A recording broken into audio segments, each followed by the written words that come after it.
Hello बच्चों, मेरा नाम डॉक्टर उर्मिला है।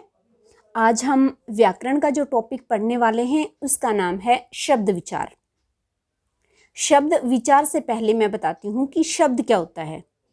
हमने पिछली वीडियो में व्याकरण के अंग या भेदों के बारे में पढ़ा था कि व्याकरण के 4 अंग हैं: वर्ण, शब्द, पद और वाक्य। हम यहाँ बात करने वाले हैं शब्द की। तो शब्द क्या होता है? वर्णों का सार्थक समूह शब्द कहलाता है। क्या है? वर्णों का सार्थक समूह शब्द कहलाता है। जैसे मैं वर्ण है, टे वर्ण है, रे वर्ण है, इन तीनों को मिला देते हैं तो एक सार्थक शब्द बनता है मटर, जो एक सब्जी विशेष का नाम है। अब हम बात करते हैं शब्द विचार की। शब्द विचार के अंतर्गत हम क्या क्या पढ़ेंगे? शब्दों का शुद्ध लेखन, शुद्ध उच्चारण और शुद्ध प्रयोग।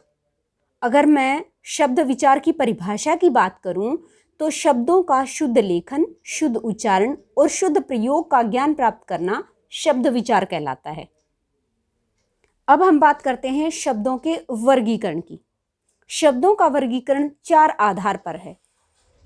पहला है उत्पत्ति के आधार पर, जिसे उद्गम, स्रोत या इतिहास के आधार पर भी कहा जाता है। दूसरा है व्युत्पत्ति के आधार पर, जिसे रचना या बनावट के आधार पर भी कहा जाता है। तीसरा है अर्थ के आधार पर और चौथा है प्रयोग के आधार पर या रूप परिवर्तन के आधार पर या विकार के आधार पर। अब हम एक एक करके इनका अध्ययन करेंगे। सबसे पहले हम लेते हैं उत्पत्ति के आधार पर शब्दों का वर्गीकरण। उत्पत्ति या स्रोत या उद्गम या इतिहास सभी एक के ही नाम हैं। तो इनके आधार पर शब्द के 5 भेद हैं। कौन कौन से? तत्सम, तद्भव, देशज, विदेशज और संकर शब्द। सबसे पहले तत्सम। तत्सम का क्या अर्थ है? तत् जमा सम। तत् का अर्थ है उसके और सम का अर्थ है समान। तो यहाँ तत् का अर्थ संस्कृत भाषा है, यानी संस्कृत भाषा के वे शब्द जो हिंदी में ज्यों के त्यों यानी बिना परिवर्तन के प्रयोग किए जाते हैं वे तत्सम कहलाते हैं। एक बार फिर से बता देती हूँ, संस्कृत भाषा के वे शब्द जो हिंदी में ज्यों के त्यों यानी बिना परिवर्तन के प्रयोग किए जाते हैं वे तत्सम कहलाते हैं। जैसे अस्थि, कर्ण, आम्र, अग्नि, ये सारे क्या हैं? तत्सम शब्द हैं, यानी संस्कृत भाषा के शब्द हैं जो ज्यों के त्यों हिंदी में प्रयोग किए जाते हैं। दूसरा है तद्भव शब्द। तद्भव का क्या अर्थ है? तद जमा भव। तद का अर्थ है उससे, किससे? संस्कृत से। भव का अर्थ है होना, यानी उत्पन्न होना या पैदा होना। तो तद्भव क्या होते हैं? संस्कृत भाषा के वे शब्द जो थोड़े परिवर्तन के बाद हिंदी में प्रयोग किए जाते हैं वे तद्भव कहलाते हैं। जैसे अग्नि तत्सम है, लेकिन अगर आग शब्द लिखा है तो वो क्या हो जाएगा? तद्भव। यानी अग्नि संस्कृत भाषा का शब्द है और आग हिंदी भाषा का शब्द है। दूसरा क्या है? कर्ण तत्सम शब्द है, जबकि कान तद्भव शब्द है। इसी प्रकार दुग्ध तत्सम शब्द है और दूध तद्भव शब्द है। कर्म तत्सम शब्द है और काम तद्भव शब्द है। मयूर तत्सम है और मोर तद्भव है। अब हम देखते हैं कि तत्सम और तद्भव की पहचान कैसे करें। सबसे पहले तो एक तरीका है कि तत्सम शब्द कठिन होते हैं जबकि तद्भव शब्द सरल होते हैं। तो पहला क्या अंतर है? जो तत्सम शब्द हैं वे बोलने में, पढ़ने में, लिखने में कठिन होते हैं। तो जो कठिन लगे वो क्या हैं? तत्सम शब्द। और जो बोलने में, पढ़ने में, लिखने में सरल हों यानी आसान हों तो वो क्या होंगे? तद्भव शब्द। दूसरा क्या है? जो संयुक्त अक्षर से बने हुए शब्द होते हैं वे ज्यादातर तत्सम होते हैं। जैसे क्षेत्र, श्रावण, रात्रि, ये सारे क्या हैं? संयुक्त अक्षर पता है ना, क्षत्र, गैश्र, और कोई भी दो अक्षर जो साथ में मिल रहे हो, जैसे अग्नि शब्द है तो इसमें ग और न मिला हुआ है, या हस्त शब्द है, स्त क्या है? संयुक्त अक्षर है। तो संयुक्त अक्षर से बने हुए शब्द क्या कहलाएंगे? तत्सम कहलाएंगे। तीसरा अंतर क्या है? अनुस्वार से बना हुआ शब्द तत्सम होगा और अनुनासिक से बना हुआ शब्द क्या होगा? तद्भव होगा। जैसे पंच है, अनुस्वार का चिन्ह है ना इसके ऊपर, तो ये क्या होगा? तत्सम शब्द। और जबकि अगर हम 5 शब्द लिखें तो इसके ऊपर अनुनासिक का चिन्ह है। अनुनासिक का चिन्ह यही होता है ना, चंद्र बिंदु। अगर सरल भाषा में मैं बताऊं तो केवल बिंदु वाले शब्द क्या होंगे? तत्सम होंगे, और जिन पे चंद्र भी और बिंदु भी दोनों होंगे तो वो तद्भव होंगे। तो यहाँ तीसरा पॉइंट हमारा क्या था कि जो अनुस्वार से बने हुए शब्द हैं वो क्या होंगे? तत्सम होंगे, और जो अनुनासिक से बने हुए शब्द होंगे वो तद्भव होंगे। जैसे एक और उदाहरण बताऊं, दंत। दंत क्या है? केवल एक बिंदु है, तो बिंदु होने के कारण ये तत्सम है। और अगर बात करूं मैं दांत, तो दांत क्या हो जाएगा? तद्भव हो जाएगा, क्योंकि इस पे चंद्र और बिंदु है, यानी अनुनासिक का चिन्ह है। चौथा है री से बने शब्द, यानी जिन शब्दों का निर्माण री से होगा वो भी क्या होंगे? तत्सम होंगे। जैसे गृह, तो इसमें क्या है? री है। जैसे तृण, इसमें क्या है? री की मात्रा है। जैसे मृत्यु, मृत्यु में भी क्या है? री है। तो जो री से बने हुए शब्द हैं वो भी क्या होंगे? तत्सम होंगे।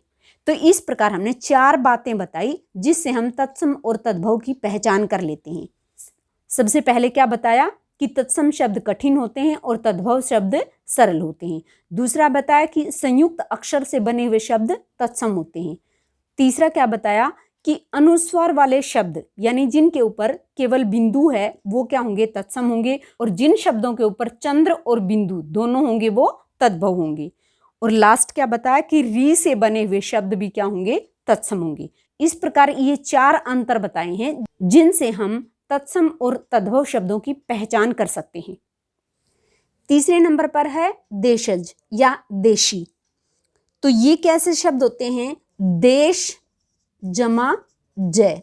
जय का अर्थ है उत्पन्न होना और देश का अर्थ है देश, यानी देश में जन्म लेने वाला। तो जो शब्द देश के विभिन्न प्रदेशों में प्रचलित आम बोलचाल की भाषा से हिंदी भाषा में आए हैं वे क्या कहलाते हैं? देशज कहलाते हैं। यानी ये जो शब्द हैं ये प्रांतीय भाषाओं के शब्द होते हैं। जैसे पगड़ी, लोटा, भोंपू, अटकल, झकझक, झंझट, ठोकर, ये सारे क्या हैं? देशज शब्द हैं। आगे है विदेशज। ये क्या होता है? वही विदेश जमा जय। विदेश जमा जय, जय का अर्थ उत्पन्न होना, यानी विदेश में उत्पन्न होने वाले। तो इसका क्या अर्थ है कि हिंदी और संस्कृत, इन 2 भाषाओं को छोड़कर अन्य जो भाषाओं के शब्द हैं वो विदेशज कहलाते हैं। परिभाषा बता देती हूं कि वे शब्द जो हिंदी या संस्कृत के अलावा अन्य देशों की भाषाओं जैसे अरबी, फारसी, अंग्रेजी, पुर्तगाली, इन भाषाओं के हैं और वो हिंदी में प्रयोग किए जाते हैं, वे क्या कहलाते हैं? विदेशज कहलाते हैं। जैसे अरबी भाषा के शब्द हैं जहाज, शैतान, इलाज, वकील, किताब, तारीख, कीमत, कालीन, मतलब। या फारसी भाषा के शब्द हैं बहादुर, शादी, खूबसूरत, हफ्ता, बीमार, दारोगा, आराम, जहर, मुफ्त, जल्दी। तुर्की भाषा के शब्द हैं जैसे बारूद, तलाश। अंग्रेजी भाषा के शब्द हैं जैसे college, station, cheque, telephone, doctor, school. पुर्तगाली भाषा के शब्द अलमारी, बाल्टी, साबुन, चाबी, तौलिया। चीनी भाषा के शब्द चाय और लीची। जापानी भाषा का शब्द रिक्शा। तो इस तरह ये जो सारे शब्द हैं ये विदेशज हैं, यानी विदेशी भाषाओं के शब्द हैं जो हिंदी में प्रयोग किए जाते हैं। अगला है संकर शब्द। जब दो भिन्न भिन्न भाषाओं से एक शब्द बनता है तो वो क्या कहलाता है? संकर शब्द कहलाता है। जैसे रेल जमा गाड़ी, शब्द क्या बना? रेलगाड़ी। अब रेल जो शब्द है वो अंग्रेजी भाषा का शब्द है और गाड़ी जो शब्द है वो हिंदी भाषा का शब्द है। तो दो भाषाओं के मेल से एक शब्द बना रेलगाड़ी, तो ये क्या कहलाएगा? संकर शब्द कहलाएगा। इसी प्रकार पान जमा दान, पान जो है हिंदी का शब्द है, दान फारसी का शब्द है और शब्द क्या बना? पानदान। छाया जमा दार, छायादार, छाया संस्कृत का शब्द है, दार फारसी शब्द है और शब्द बन गया छायादार। इसी तरह लाठी जमा चार्ज, लाठी हिंदी का शब्द है और चार्ज अंग्रेजी का शब्द है और शब्द क्या बना इन दोनों भाषाओं के शब्दों से मिलकर? लाठी चार्ज। तो इस प्रकार हमने उत्पत्ति के आधार पर शब्दों के भेद पढ़े जो 5 थे: तत्सम, तद्भव, देशज, विदेशज और संकर शब्द। अब हम पढ़ते हैं रचना, बनावट या व्युत्पत्ति के आधार पर शब्दों का वर्गीकरण। तो व्युत्पत्ति, रचना या बनावट के आधार पर शब्द के 3 भेद हैं: रूढ़, यौगिक, योगरूढ़। तो रूढ़ शब्द क्या होते हैं? वे सार्थक शब्द जो अन्य शब्दों के मेल से न बने हों और जिनके सार्थक टुकड़े न हो सकें, रूढ़ कहलाते हैं। जैसे घर है, पानी है, दिन है, फूल है। अब इन शब्दों के अगर हम टुकड़े करते हैं, जैसे घर का अगर हम टुकड़े करते हैं घ जमा र, तो इनके अलग अलग कोई अर्थ नहीं निकलते। पा जमा नी, दी जमा न, फू जमा ल, तो इनका अर्थ टुकड़े करने पर नहीं निकलता। इसलिए ये क्या है? रूढ़ हैं, यानी ये जो शब्द हैं ये अपने आप के लिए प्रसिद्ध हैं। दूसरा है यौगिक शब्द। वे शब्द जो 2 शब्दों के योग से बने हों और उनके टुकड़े करने पर अर्थ प्राप्त होता हो, यानी यौगिक शब्दों के हम टुकड़े कर सकते हैं, टुकड़े करने पर अर्थ निकलता है। जैसे सुपुत्र शब्द है, हमने इसके टुकड़े कर दिए सु जमा पुत्र, तो पुत्र का क्या अर्थ है? बेटा, और सु का क्या अर्थ है? अच्छा। तो इनके टुकड़े करने पर भी, यानी इनको खंडित करने पर भी, यानी इनका विच्छेद करने पर भी इसका अर्थ निकलता है। तो इस कारण ये क्या है? यौगिक हैं। एक बात और भी है कि इन शब्दों की रचना, जो यौगिक शब्द हैं, इन शब्दों की रचना या तो उपसर्ग से होती हैं या फिर प्रत्यय से होती है या संधि से होती है या फिर समास से होती है। और समास में भी हम बहुब्रीहि समास को नहीं लेंगे। जो यौगिक शब्द हैं उनकी रचना किससे होती है? वो किस किस से बनते हैं? या तो उपसर्ग से बनेंगे या प्रत्यय से बनेंगे या संधि या समास से बनेंगे। और समास में केवल हमने क्या छोड़ा है? बहुब्रीहि समास। सुपुत्र के अलावा इसके और उदाहरण हैं, जैसे दुकानदार, दुकान जमादार, हिमालय, हिम जमा आलय, भोजनालय, भोजन जमा आलय। तो इन शब्दों के टुकड़े करने पर अर्थ निकलता है, इसलिए ये क्या है? यौगिक। अब बात करते हैं योगरूढ़ की। योगरूढ़ शब्द क्या होते हैं? बनते ये भी 2 या 2 से अधिक शब्दों के मेल से ही हैं, लेकिन ये अपना अर्थ छोड़कर, अपना जो मुख्य अर्थ है वो छोड़कर अन्य अर्थ यानी विशेष अर्थ के लिए प्रसिद्ध हो जाते हैं। इसलिए ये क्या कहलाते हैं? योगरूढ़ कहलाते हैं। तो योगरूढ़ क्या होता है? 2 या 2 से अधिक शब्दों के योग से बने हों, लेकिन ये अपना अर्थ छोड़कर विशेष अर्थ के लिए प्रसिद्ध हो जाते हैं। वो क्या कहलाते हैं? योगरूढ़ कहलाते हैं। यौगिक का हमने बताया था कि यौगिक शब्दों का निर्माण संधि, समास, उपसर्ग और प्रत्यय से होता है। और समास में हमने यौगिक में सिर्फ बहुब्रीहि समास छोड़ा था। तो जो बहुव्रीहि समास के जितने भी उदाहरण हैं वो सारे के सारे शब्द योगरूढ़ कहलाते हैं, क्योंकि वो अपना अर्थ छोड़कर, अपना जो मुख्य अर्थ है वो छोड़कर किसी विशेष अर्थ के लिए प्रसिद्ध हो जाते हैं। जैसे मान लो दशानन शब्द है, तो दशानन का क्या अर्थ है? 10 जमा आनन,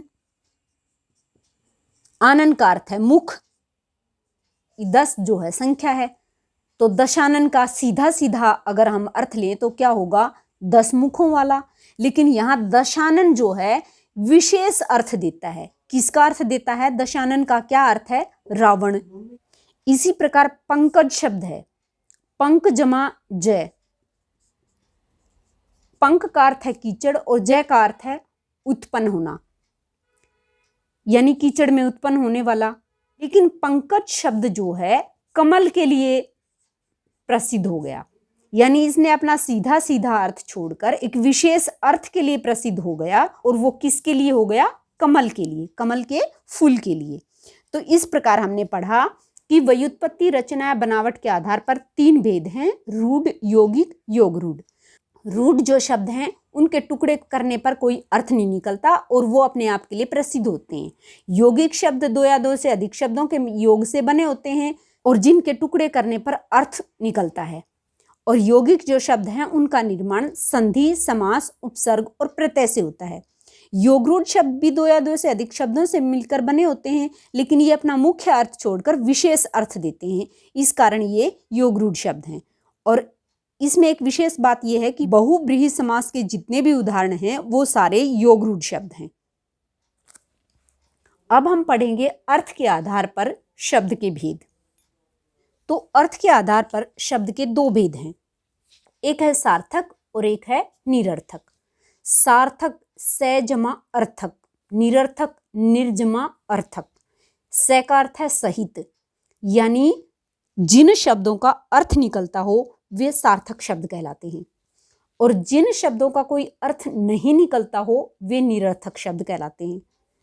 जैसे पानी, चाय, पढ़ाई, ये क्या हैं? सार्थक शब्द हैं। लेकिन पानी के साथ अगर हम बात करें वाणी, तो ये वाणी क्या है? निरर्थक शब्द है। चाय सार्थक है जबकि वाय निरर्थक है। पढ़ाई शब्द सार्थक है जबकि वढ़ाई शब्द निरर्थक है, क्योंकि इन शब्दों का कोई अर्थ नहीं होता, ये केवल सार्थक शब्दों के साथ आते हैं, अलग से इनका कोई अर्थ नहीं निकलता। अब हम आगे बात करते हैं कि सार्थक शब्दों के आगे कितने भेद होते हैं। सार्थक शब्दों के आगे भेद होते हैं एकार्थी शब्द, अनेकार्थी शब्द, समानार्थक शब्द, विपरीतार्थक शब्द, श्रुति संभिन्नार्थक शब्द और अनेक शब्दों के लिए एक शब्द। सबसे पहले हम देखते हैं एकार्थी शब्द, थी एक जमा अर्थ। तो जिन शब्दों का एक ही अर्थ निकले वे क्या कहलाते हैं? एकार्थी शब्द होते हैं। जैसे रोटी, घर, नल, इनके केवल एक एक अर्थ हैं, इसलिए ये एकार्थी शब्द हैं। अनेकार्थी शब्द क्या होते हैं? जिन शब्दों से एक से अधिक अर्थ निकलते हों उन्हें अनेकार्थी शब्द कहते हैं। जैसे आम, आम क्या होता है? साधारण या एक प्रसिद्ध फल या डंठल से गिरा हुआ अन्न। तो ये आम के जो है अनेक अर्थ निकले, इसलिए ये आम जो शब्द है वो अनेकार्थी शब्द है। इसके अतिरिक्त उत्तर, सुरभि, सोम, अर्थ, दल, ये सब भी क्या हैं? अनेकार्थी शब्द हैं। जैसे उत्तर है, उत्तर एक दिशा भी होती है, जवाब भी होता है, बदला भी होता है, पीछे भी होता है। सुरभि शब्द गाय, तुलसी, धरती। सोम शब्द के क्या क्या अर्थ हैं? अमृत, चंद्रमा, कपूर, एक पर्वत, सप्ताह का एक दिन। अर्थ का क्या अर्थ है?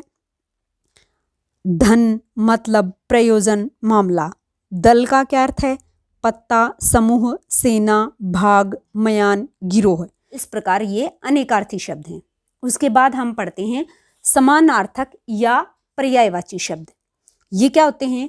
वे शब्द जिनका अर्थ समान होता है समानार्थक या पर्यायवाची कहलाते हैं। जैसे आकाश है, गगन, नभ, अंबर, व्योम। तो आकाश के पर्यायवाची या समानार्थक शब्द कौन कौन से हैं? गगन, नभ, अंबर, व्योम। तट,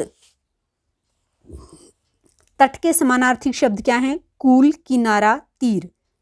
मेघ, बादल, जलधर, घन, सूर्य, रवि, भास्कर, आदित्य, हाथ, कर, पाणी, हस्त, पक्षी, खग, विहंग, नभचर, कमल, नीरज, पंकज, जलज।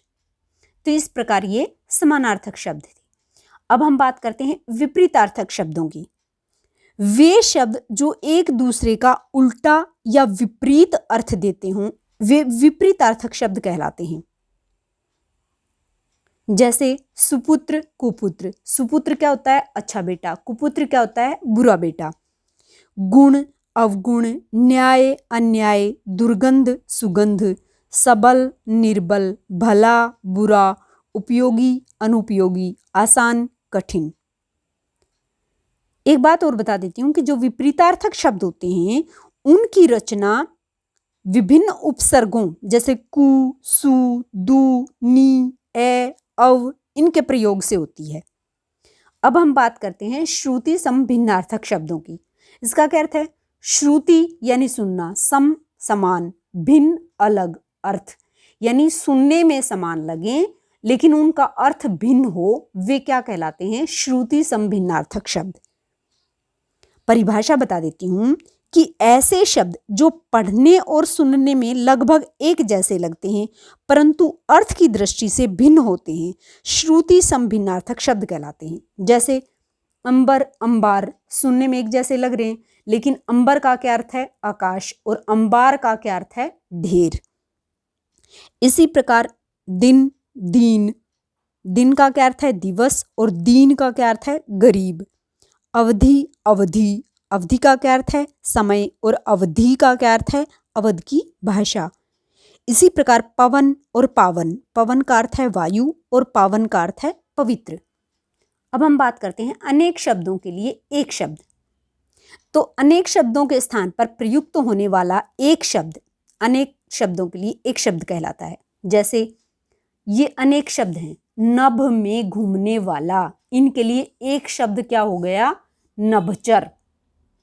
जिसमें बल हो, सबल, जिसका कोई शत्रु न हो, अजात शत्रु, जो जन्म से अंधा हो, जन्मांध, कम खर्च करने वाला, मितव्ययी, जो कम जानता हो, अल्पज्ञ, जो अधिक जानता हो, बहुज्ञ।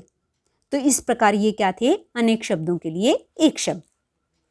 अर्थ के आधार पर हमने पढ़ा कि अर्थ के आधार पर सार्थक और निरर्थक दो भेद होते हैं। सार्थक जिनका अर्थ निकलता हो, निरर्थक जिनका अर्थ नहीं निकलता हो। सार्थक शब्दों के आगे भेद थे एकार्थी शब्द, अनेकार्थी शब्द, समानार्थक, विपरीतार्थक, श्रुति समभिन्नार्थक, और अनेक शब्दों के लिए एक शब्द। एकार्थी शब्द जिनका केवल एक अर्थ था, अनेकार्थी शब्द जिनके अनेक अर्थ थे, समानार्थक जिनके अर्थ समान थे, विपरीतार्थक शब्द जो विपरीत अर्थ देते थे, और श्रुति समभिन्नार्थक जो सुनने में समान लगते थे लेकिन अर्थ भिन्न होता था, और अनेक शब्दों के लिए एक शब्द। ये थे अर्थ के आधार पर शब्द के भेद। अब हम पढ़ेंगे प्रयोग के आधार पर शब्द के भेद। अब हम करते हैं रूप परिवर्तन, विकार या प्रयोग के आधार पर शब्द के भेद। तो इस आधार पर शब्द के दो भेद हैं, विकारी और अविकारी। विकार शब्द का क्या अर्थ है? परिवर्तन। तो वे शब्द जिनमें लिंग, वचन, कारक आदि के कारण परिवर्तन हो जाता है, विकार आ जाता है, वे क्या कहलाते हैं? विकारी शब्द। और जिन शब्दों में लिंग, वचन, कारक इत्यादि के कारण परिवर्तन नहीं होता, विकार नहीं आता, तो वो क्या कहलाते हैं? अविकारी शब्द। विकारी शब्द के उदाहरण क्या हैं? जैसे मोहन, राधा, वह, चलता है, सुंदर पक्षी, ये क्या हैं? विकारी शब्द हैं। और अविकारी शब्द जैसे धीरे धीरे, तेज, आगे, पीछे, छी, ये सारे क्या हैं? अविकारी शब्द हैं। विकारी शब्द के आगे चार भेद हैं, संज्ञा, सर्वनाम, क्रिया और विशेषण। इसी प्रकार अविकारी शब्द के आगे पांच भेद हैं, क्रिया विशेषण, संबंध बोधक, समुच्चय बोधक, विस्मयादि बोधक और निपात। अब विकारी शब्दों में परिवर्तन कैसे होता है, एक उदाहरण लेते हैं। जैसे हमने लिया राधा नाचती है या राधा गाना गाती है।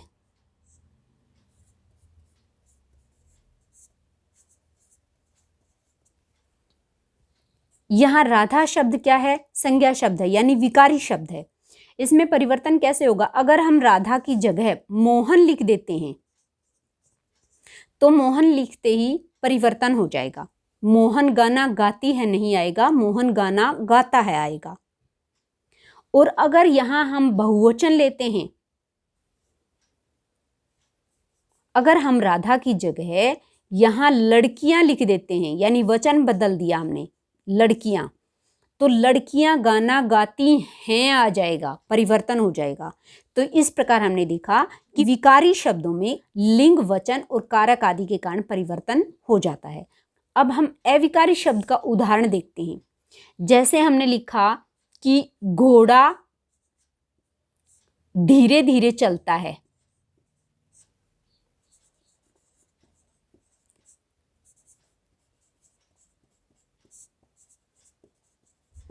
तो यहां धीरे धीरे शब्द जो है वो क्रिया विशेषण शब्द है, यानी अविकारी शब्द है। तो यहां घोड़ा धीरे धीरे चलता है, अगर हम घोड़ा की जगह घोड़े लिख दें तो भी इस धीरे धीरे शब्द में कोई परिवर्तन नहीं होगा, घोड़े भी क्या होगा? धीरे धीरे चलते हैं। तो इस प्रकार हमने देखा कि विकारी शब्दों में लिंग, वचन और कारक आदि के कारण परिवर्तन होता है, जबकि अविकारी शब्दों में लिंग, वचन और कारक के कारण कोई परिवर्तन नहीं होता। अब मैं थोड़ा सा इनके बारे में बता देती हूँ। संज्ञा क्या होता है? किसी व्यक्ति, वस्तु, स्थान आदि के नाम को संज्ञा कहते हैं, और संज्ञा के स्थान पर प्रयुक्त होने वाले शब्दों को सर्वनाम कहते हैं। जिसे किसी काम का होना या करना पाया जाए वो क्रिया कहलाता है, और संज्ञा और सर्वनाम दोनों की विशेषता बताने वाले शब्दों को विशेषण कहते हैं। इसी प्रकार क्रिया की विशेषता बताने वाले शब्दों को क्रिया विशेषण कहते हैं, और जिन शब्दों से संज्ञा या सर्वनाम का संबंध वाक्य के दूसरे शब्दों के साथ पता चले उसे संबंध बोधक कहते हैं, और जो दो शब्दों या वाक्यांशों को जोड़ने का कार्य करे वो समुच्चय बोधक कहलाता है। और जिन अविकारी शब्दों से मन के भाव प्रकट होते हैं वो विस्मयादि बोधक कहलाता है, और जो शब्द किसी शब्द के बाद जुड़कर या पद के बाद जुड़कर उसमें विशेष बल दे देते हैं वो निपात कहलाते हैं।